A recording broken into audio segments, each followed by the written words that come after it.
Good morning, my dear students. In this class, we shall discuss the fourth chapter of the geography, that is the power resources. In this first hour, study will be towards the minerals. After that, we shall move towards the some resources which generate power for the various purposes. So, minerals. But before knowing about the mineral, just think that in case there is no mineral resources, there is no power resources which is known to the human beings for different purposes, then what will happen? Without the minerals as well as the power resources, we can say that the present life in which humans are being living, that would be like the life of the Stone Age. Means if no minerals, no power resources, then no electrical appliances, no industries, no automobile, no communication, everything was not there. So what we have to do? We can say that if these power resources will not be a part of our life, then human being will be considered as he or she is living in the Stone Age. So, minerals. What are minerals? Minerals are the substances which have a definite chemical composition. Now, these minerals are broadly classified into the two. One is the metallic mineral and another is the non-metallic minerals. So what are the metallic minerals? Metallic minerals are those minerals which consist of any type of metals like the iron, like the copper, tin, gold, etc. Non-metallic minerals are those which do not have any type of metal constituents. Example, coal, petroleum, natural gas. Now, metals are further subdivided into the two categories. What are they? One is the ferrous and another is the non-ferrous. Now, ferrous. See, from the name only, definition is clear. Ferrous means Fe. Fe stands for the iron. So, ferrous means that metallic minerals which have iron, means which constitutes or which includes iron in it. The example of this: iron, manganese, chromite, etc. Non-ferrous are those minerals which do not have the iron as a constituent. Example, tin, copper, gold, zinc, etc. So, this was something related to the minerals. But, my dear students, the minerals which are present onto the earth, they are unevenly distributed. Means on the some proportion of the land, its concentration will be more, means its availability will be more, and on the some places, its availability will be less or very less. And one more thing, the minerals which are being on the earth, that out of them, some are found on the upper surface, but maximum are found in the ocean beds or downside of the surface of the earth. That's why to use any mineral, it is very necessary to extract it in a proper way, means to take it in a proper way. So, next heading will be the extraction of minerals.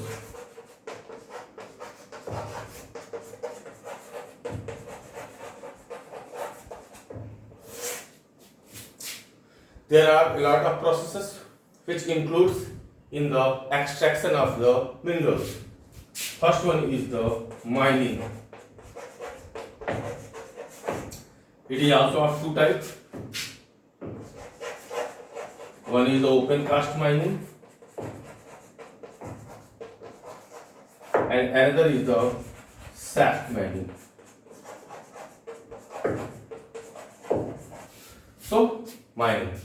In the mining process, we mostly take out that minerals which are present on to downside of the surface of the earth.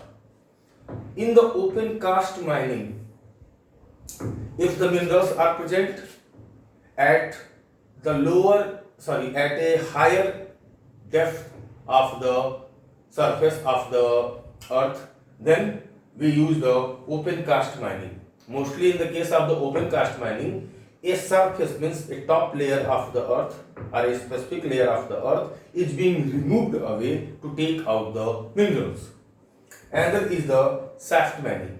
In the shaft mining, what happens? Big holes are being dig up, and with the help of that holes, minerals are being taken out with the help of a shaft. That's why it is known as the shaft mining. So, first one mining, second one drilling. In the process of the drilling, mostly minerals are taken out through the drill. Means first a deep bore, means deep hole is being made by the use of the heavy drill machineries. After that, minerals are being taken out. This drilling process mostly used to take out the natural gas as well as the petroleum products.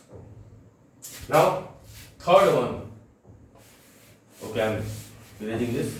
Third one is the quarrying.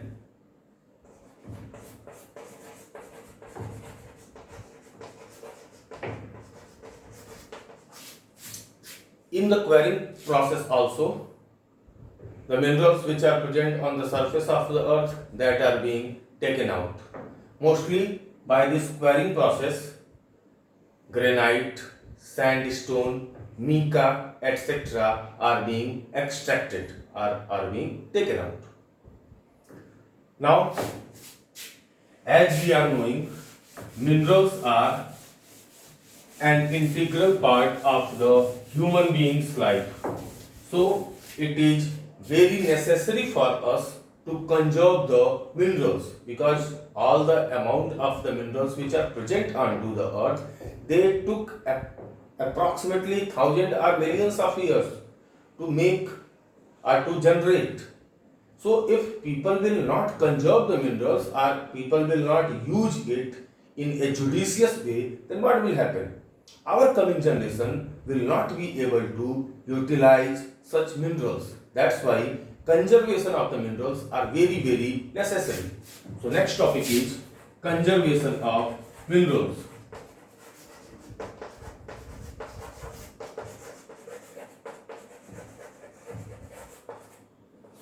For the conservation of the minerals, mostly three processes are involved. First one is the recycle. In this we can say reuse can be also. Second one, economic use of minerals.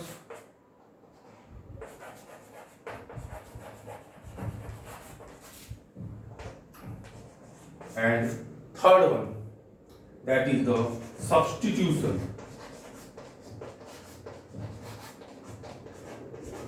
So first one, recycle, reuse or reduce, we can say 3 R's or we can say 4 R's. Recycle, reduce, reuse as well as the refuge.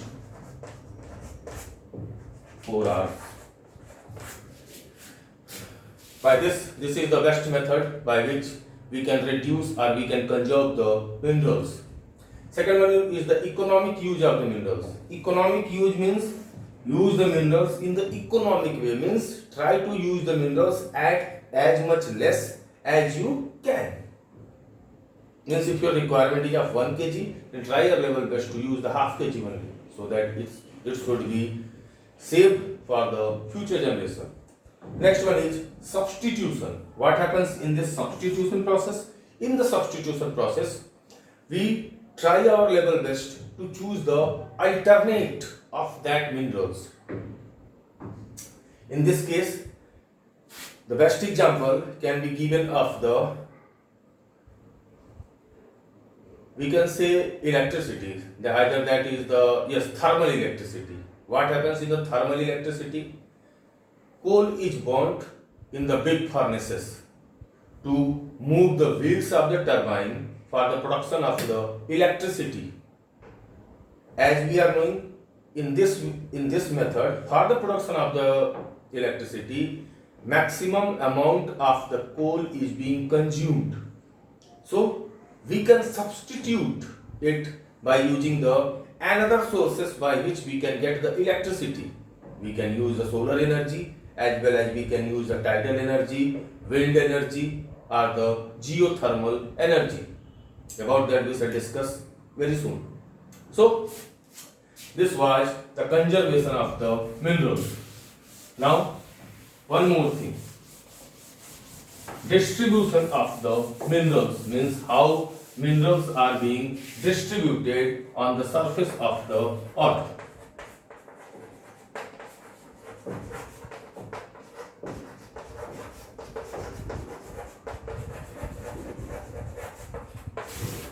My dear students, as at the starting of the class only, I have told you all that all the minerals which are found onto the surface of the earth, they are unevenly distributed.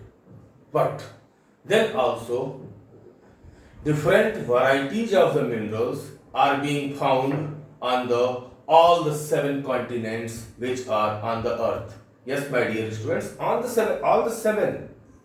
That is another thing, that on some continents there will be the higher concentration of the specific minerals, and on the some continents there will be the less concentration. But we can't say that any continent of the earth is there on which no minerals are being found.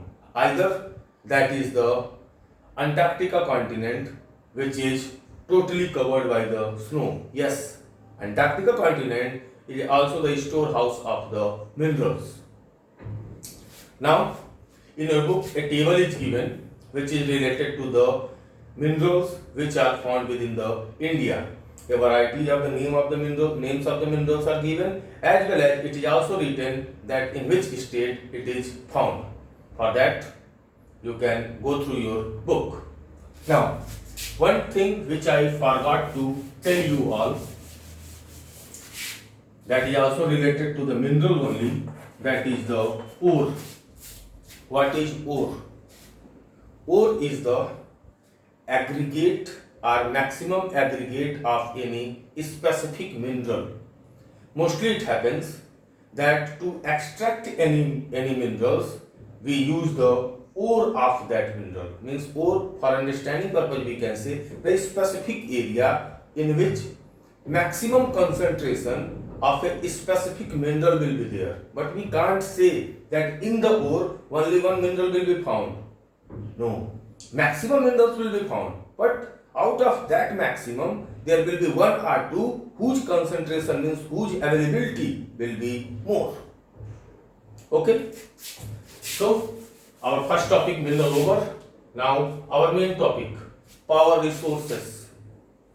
As minerals are very much important, are the integral part of the human life, like the same, power resources are also very much important for us. Without the power, just think, if there is no petrol, any vehicle will move. If there is no electricity, electrical appliances will work. If there is no coal, then any type of big furnace or the industries will run. No, we can say that in today's scenario, but we are just addicted of these power resources. If power resources will not be there, then the life of the human beings will collapse totally. So, power resources are broadly classified into the 2. One is the conventional sources of the power. Another is the non-conventional.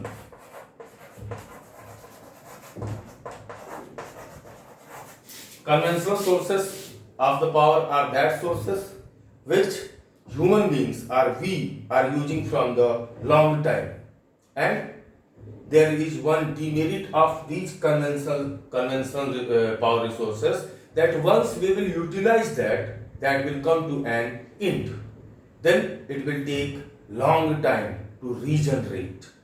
Non-conventional resources, these are the gift of the nature for us, and they can be used again and again. One more thing, some places it will be written alternate sources. Non-conventional are also regarded as the alternate sources of the power. Okay, so we shall discuss one by one. Conventional.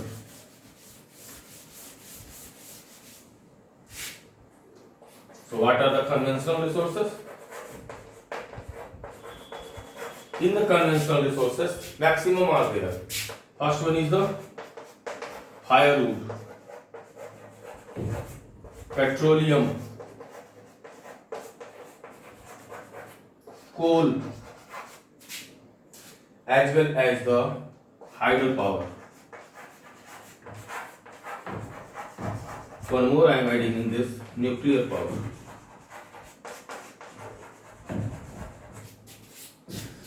These are the some sources of the conventional energy. Just see all these. Once it will be used by the human beings, it will not be ready very soon. Firewood. Firewood is used by the human beings from the long duration of time for the different needs of the energy. But there is some demerit of the firewood, that it led to the environmental pollution as well as it leads to the deforestation. Petroleum products, these are mostly found on the ocean beds, and these petroleum products are formed by the remains of the marine animals. When remains of the marine animals, means sea animals or sea creatures, are being compressed for a long time, because of this pressure they convert into the liquid form, and through the pores means small holes which are found within the rocks, it goes deep inside. Then from there it is being extracted by the process of the drilling, then it is refined. After the refining of the petroleum products, petrol, diesel, lubricants, kerosene, etc. are being formed. Then one more, if petroleum is there, then with the petroleum one more name will be written, natural gas. We can, and one more thing, when the wells of the petroleum are being dig up, then first of all from that well we take out the natural gas. After that we get the petroleum. Coal is also formed by the dead remains of the plants of the swampy area. These plants were buried down the surface of the earth, and under the tremendous pressure they converted into the hard solids and are a source of the power for us. But with the use of the coal also some demerits are there. It is very costly, it is very much bulky, not easy to transport from one place to the another place, as well as it also leads to the pollution. Hydropower, this is, we can say it can be the conventional, it can be the in the list of the non-conventional also, but mostly it is written in the conventional. What happens in the hydropower? The flow of the water is being stopped by making the dams or by the construction of the dams. Then that water is flow onto the turbine, wheels of the turbine rotates and generate the electricity. It has also demerits. What is the demerit? For the construction of the dams, it took a long time as well as huge amount of the money. And for the dams, a reservoir area where maximum storage of the water will be there, that is being constructed, and with the construction of the reservoir, it led to the migration of the maximum people. Nuclear power. In the nuclear power, mostly radioactive substances are being used in the big nuclear plants to convert it into the energy. Mostly the nuclear or the radioactive substances which are used, that are the uranium and the thorium. But it has also some demerits. What is that? For the construction of that power plant, huge amount of money is required, and it's the waste which is being come out through this nuclear power reactors, that is also very dangerous for the different forms of the life. So this was the conventional. Another is the non-conventional. Non-conventional. In the non-conventional, solar energy, tidal energy, wind energy,